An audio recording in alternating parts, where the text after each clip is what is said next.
कर रहे थे हम लोग? वही जो करते कहते और सुनते चले आ रहे हैं कि जब वक्त होता है तो एहसास नहीं होता, और जब एहसास होता है तो वक्त नहीं होता। मैं साबिर अली और आप देख रहे हैं ILCC अली क्लासेस, जो अलीगढ़ बेस्ड नीट जेई का रेजिडेंशियल कोचिंग क्लास है।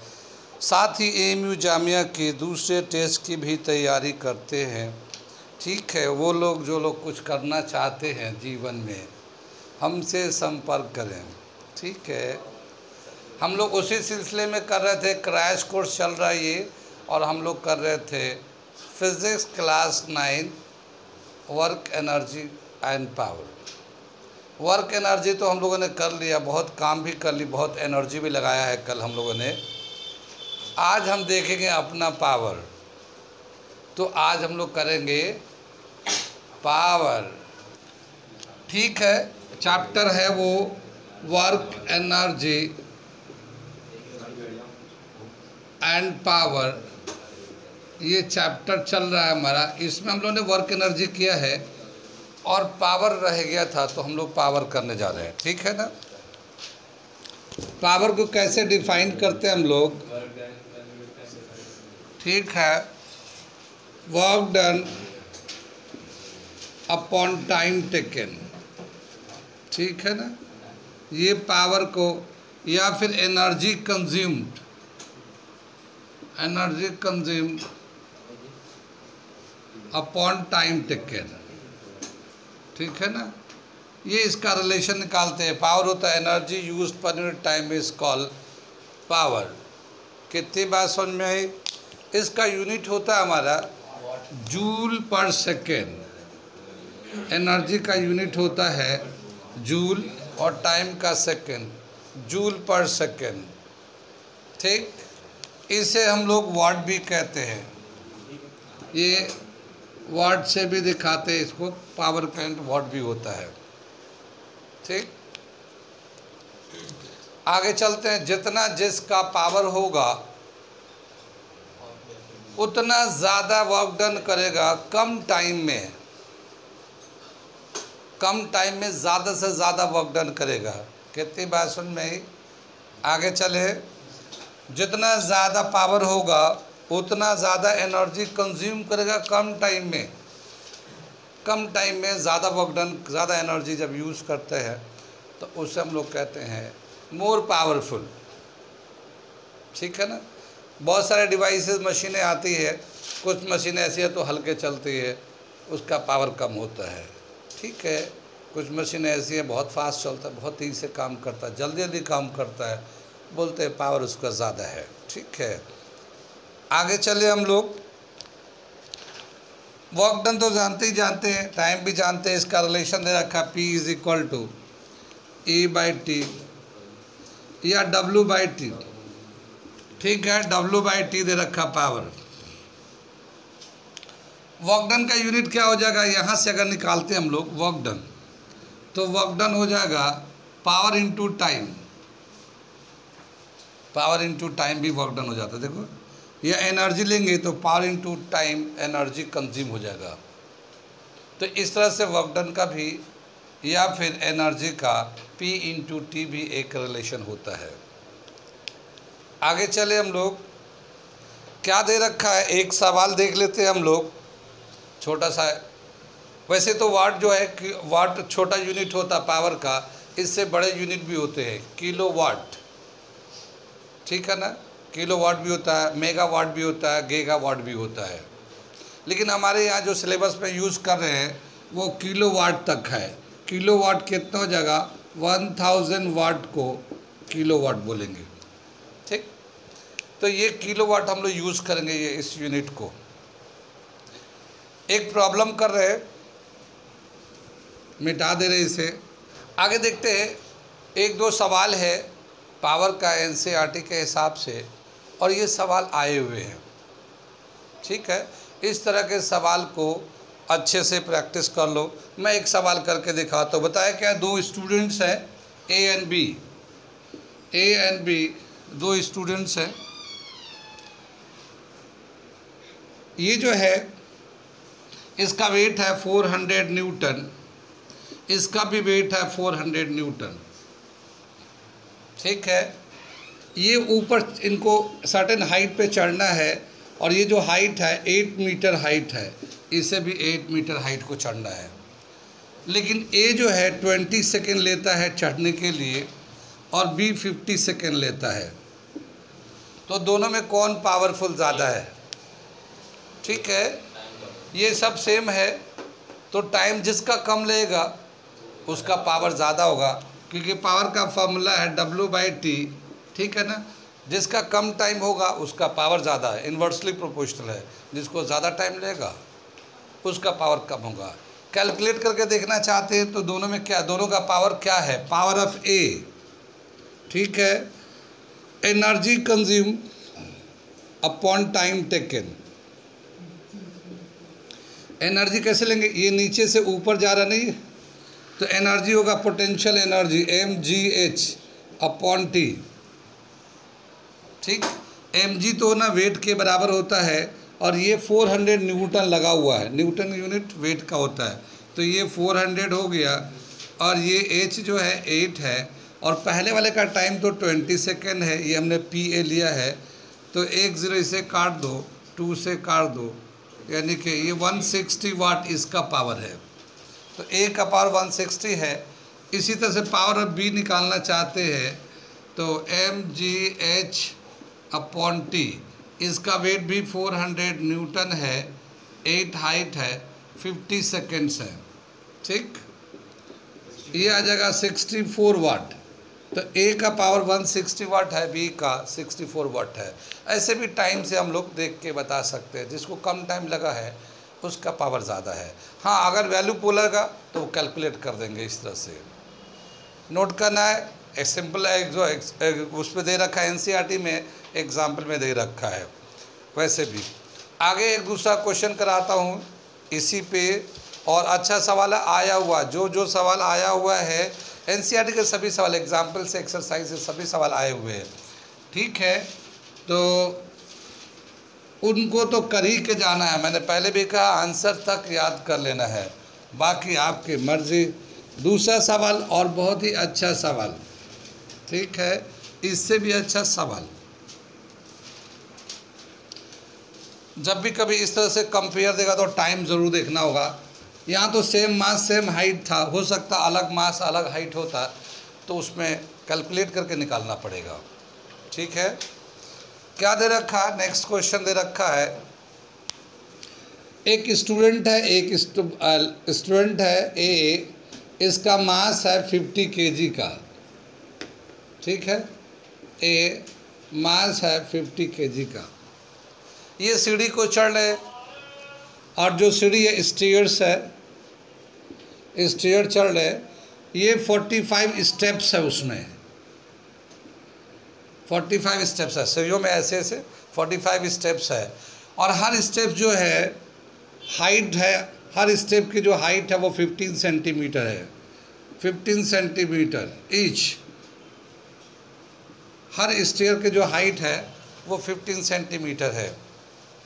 इसे नीचे से ऊपर, जैसे ये स्टेयर होता है ना, ऐसे सीढ़ियाँ होती है, ऐसे ऐसे ऐसे ऐसे ऐसे, ठीक है ना, ऐसे नीचे से ऊपर जाने में इसको जो टाइम लगता है, नीचे से 45 जाने में जो टाइम लग रहा है वो है 9 सेकेंड्स। बताना इसका पावर कितना है, पावर कितना। ठीक है, करेंगे आप लोग या मैं करके दिखाऊं? जीरो नहीं है। ठीक है, चलो मैं करके दिखाता हूँ। क्या बताया कि जब हमें पावर निकालना हो तो पावर क्या होता है? वर्क डन अपॉन टाइम, या फिर एनर्जी कंज्यूम अपॉन टाइम। जब भी कभी नीचे से ऊपर जाएंगे तो पोटेंशियल एनर्जी चेंज होगा, तो पोटेंशियल एनर्जी के लिए mgh अपॉन टी लेते हैं फॉर्मूला। ठीक है, नीचे से ऊपर चढ़ के जाएंगे तो पोटेंशियल एनर्जी बढ़ता जाएगा, क्योंकि हाइट बढ़ता जाएगा। क्या दे रखा है यहाँ पे? m तो दे रखा 50 kg का, वो तो बच्चा है, स्टूडेंट जो भी है। g ले लेते हैं 10, ठीक। और हाइट कितना होगा तो क्या दे रखा है? एक स्टेप जब चढ़ेगा तो 15 सेंटीमीटर चढ़ेगा। जैसे हम लोगों ने ये ऐसे ऐसे है, ये 15 सेंटीमीटर का है और ये ऐसे टोटल 45 स्टेप गया, तो ये ऐसे, तो इसके हाइट के लिए step into height of each step, इससे मल्टीप्लाई कर देते हैं और टाइम जो है ना 9 सेकेंड ले लेते हैं। ठीक, कितने स्टेप्स, ये इसको कर देते हैं 500, और ये जो है ना स्टेप्स कितने हैं 45 स्टेप्स है। हर स्टेप कितना है 15 सेंटीमीटर का है, ये सेंटीमीटर है। ये हमें तो मीटर में लेना पड़ेगा एसआई सिस्टम में, तो इसको 100 से डिवाइड कर लेते हैं अपॉन 9। कितनी बात समझ में आई? ये 2 जीरो से चाहे तो इस 2 जीरो को कैंसिल कर लेते हैं, ये 2 जीरो काट दिया हमने, बचा क्या 5 × 45 × 15 अपॉन 9, 3 3 ज़ा 3 5 ज़ा, और 3 से ये 15 से कट जाएगा, कितना आ गया 575 75 5 375 आ जाएगा। हाँ, ये आ गया इतना। ठीक, समझ में आ गया? समझ भी लीजिए, करने का मेथड भी समझ लीजिए, और ये एनसीईआरटी का है तो आंसर भी याद कर लीजिए। कितनी बात सुन में? आगे चले पीछे चले, ये 2 सवाल हमारे बुक में दे रखा था, हमने उसको करा दिया पावर के बेस पे, ये सवाल आते रहते हैं। आगे चलते हैं, क्या दे रखा, अगला एक क्वेश्चन और दे रखा इसमें। ठीक है, जो पावर है उसका यूनिट होता है वाट, बड़ा यूनिट होता है किलोवाट। एक यूनिट लिख रहा हूँ मैं, ये बताना किसका यूनिट है। ये एक सवाल खुद आ चुका है, मिटा दूँ इसे।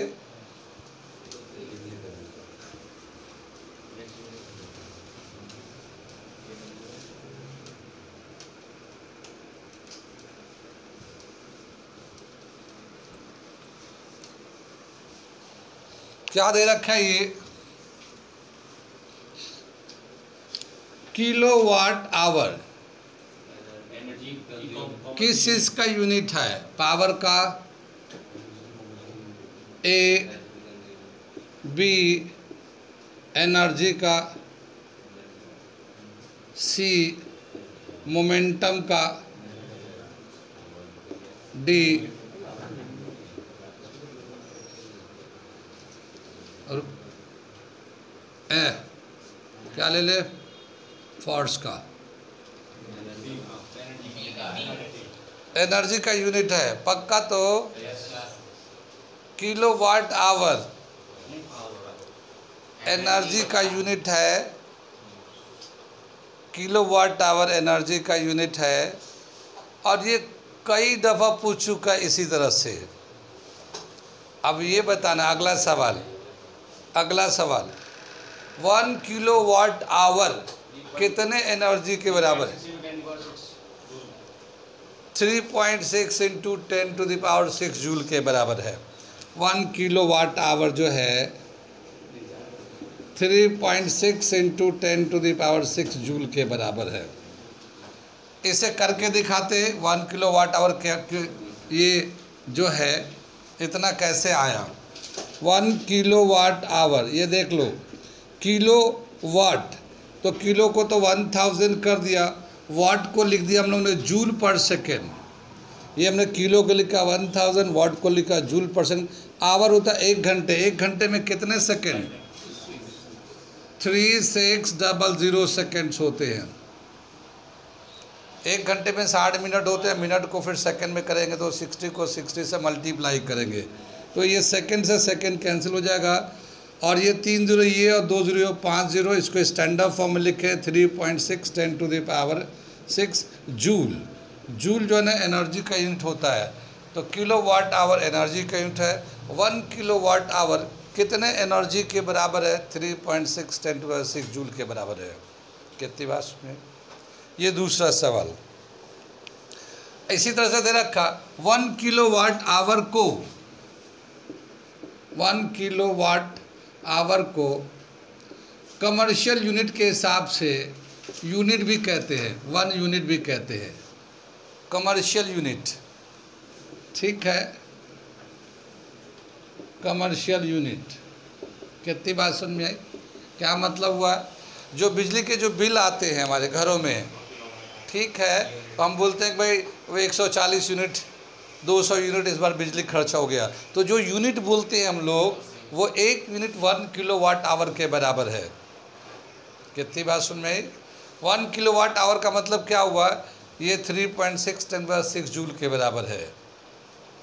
ठीक, कितनी बात सुन में आई? आगे चले, पीछे चले हम लोग। अगर बताया कि 250 यूनिट हमारी बिजली खर्चा हुआ घरों में इस महीने में, तो एनर्जी कितना खर्चा किया हम लोगों ने? कितना एनर्जी खर्चा किया हम लोगों ने? एनर्जी किलोवाट और तो यूनिट में लिखा है, एनर्जी पूछ रहा हूँ, जूल में बताना है इसे। अगर एनर्जी कैलकुलेट करना हुआ तो 250 यूनिट हो गया, और 1 यूनिट जो है ना 3.6 × 10⁶ जूल के बराबर होता है। तो जूल में अगर बताना हुआ तो क्या कर देंगे, इस तरह से मल्टीप्लाई कर देंगे, कितना आ जाएगा? 25 6 0 15 75 15 90, इसको 9 × 10⁸ जूल के बराबर हो जाएगा ये। ठीक है, तो अगर यूनिट में दे रखा है कि इतना यूनिट है, तो वो तो किलोवाट आवर हो गया, उसको एनर्जी यानी जूल में कन्वर्ट करना है तो 3.6 × 10⁶ से मल्टीप्लाई कर देंगे तो वो जूल में आ जाएगा। ठीक है, कितनी बात सुन में आई? हमारे घरों में कुछ चीज़ें हम लोग रेगुलर यूज़र हैं, जैसे लाइट यूज़ करते हैं, फ़ैन यूज़ करते हैं, फ्रीज यूज होता है, टीवी कभी कभी चलाते हैं, ठीक है ना, गीज़र यूज़ होता है, और मोटर यूज़ करते हैं, बहुत सारी चीज़ें हैं। अगर हमें बताया जाए कि हम लोग को खुद से निकालो बिजली का बिल कितना आएगा, तो कैसे निकालेंगे? उसका हम एक छोटा सा फॉर्मूला बता देते हैं और उससे बेस पे कुछ क्वेश्चन करा देते हैं। ठीक है, आगे चले, पीछे चले। जैसे क्वेश्चन एनसीईआरटी में दे रखा है, एक बल्ब है 60 वाट का, 6 घंटे जला रहे हैं, तो कितना यूनिट बिजली खर्चा हो गया, या पर डे कितना यूनिट बिजली खर्चा करेगा वो बल्ब? मिटा दे इसे, समझ में आ गया? ये सारे सवाल एक एक करके कभी ना कभी पूछे गए हैं। ये जो लास्ट सेक्शन है बहुत ही इम्पोर्टेंट है। वैसे तो सभी इम्पोर्टेंट एनसीईआरटी में कुछ भी पूछ सकता है, इसीलिए किसी चीज़ को छोड़ना, जितना बता रहा हूँ इतना तो कम से कम याद कर ही लो, चाहे वो फिज़िक्स हो, चाहे केमिस्ट्री हो, चाहे बायोलॉजी हो। एनसीईआरटी का तो अगर चाहते हो सिलेक्शन तो, वरना तो तैयारी तो कर ही रहे हैं सब लोग, सभी लोग तैयारी कर रहे हैं। ठीक है, आगे चले हम लोग। क्या दे रखा है? 60 वाट का बल्ब, ठीक है, ये एक बल्ब 6 आवर्स डेली जलाए तो कितना पावर खर्च करेगा, कितना यूनिट बनाता है, कितना यूनिट बिजली खर्च करेगा, यूनिट में निकालना है। ठीक है, जब भी कभी यूनिट में कन्वर्ट करना तो एक छोटा सा फॉर्मूला बता रहा हूँ, इसी को यूज़ करना कंपटीशन में। यूनिट में चेंज करना है NPTD/1000, ठीक है, इससे यूनिट डायरेक्ट निकालना है। यहाँ पे जैसे बोला क्या, एक बल्ब है तो कितना नंबर है बल्ब का? 1। कितना पावर है बल्ब का? 60 वाट। कितनी देर, टाइम बताना, T फॉर टाइम, कितनी देर? 6 घंटे। कितने दिन? एक दिन में निकालना है। 1000 से डिवाइड कर दो, कितनी बात में 36, इसको मल्टीप्लाई करेंगे तो, और ये 1000 से डिवाइड कर दो इसको, तो कितना आ जाएगा? 0.36 यूनिट जो है ना बिजली खर्च करेगा ये। समझ में आई ये? तो ये फॉर्मूला याद कर लेना। अभी मैं 1-2 क्वेश्चन अलग से करा देता हूँ ताकि ये फॉर्मूले समझ में आ जाए, घर बैठ के और भी बनाते रहना है। रिवीजन करोगे तो कुछ अपने से ले लेना, इतना ले लिया, ये ले लिया, और इसी फॉर्मूले पे करते रहना। ठीक है, आगे चले।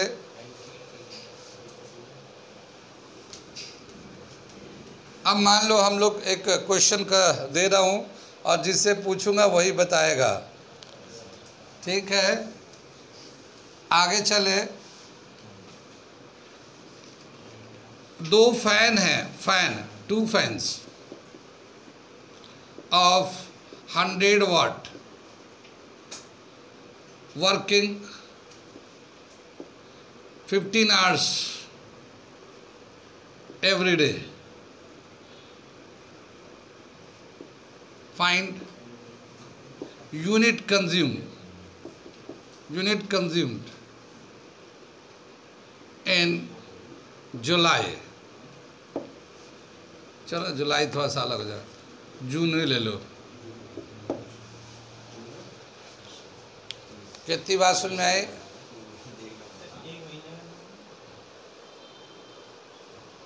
दो पंखा है, पावर है 100 वाट का, 15 घंटे चल रहा है डेली।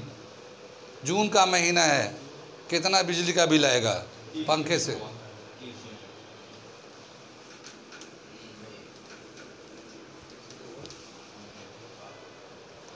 कैलकुलेट कर लिए? बताओ भाई अंजार।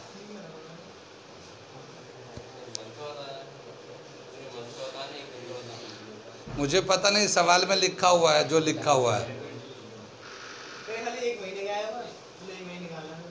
बिजली का बिल तो महीने पे ही आता है, एक दिन का तो या पूरे साल का एक बार में आता है। मयेत, तुम भी ऐसी बातें कर रहे हो। चलो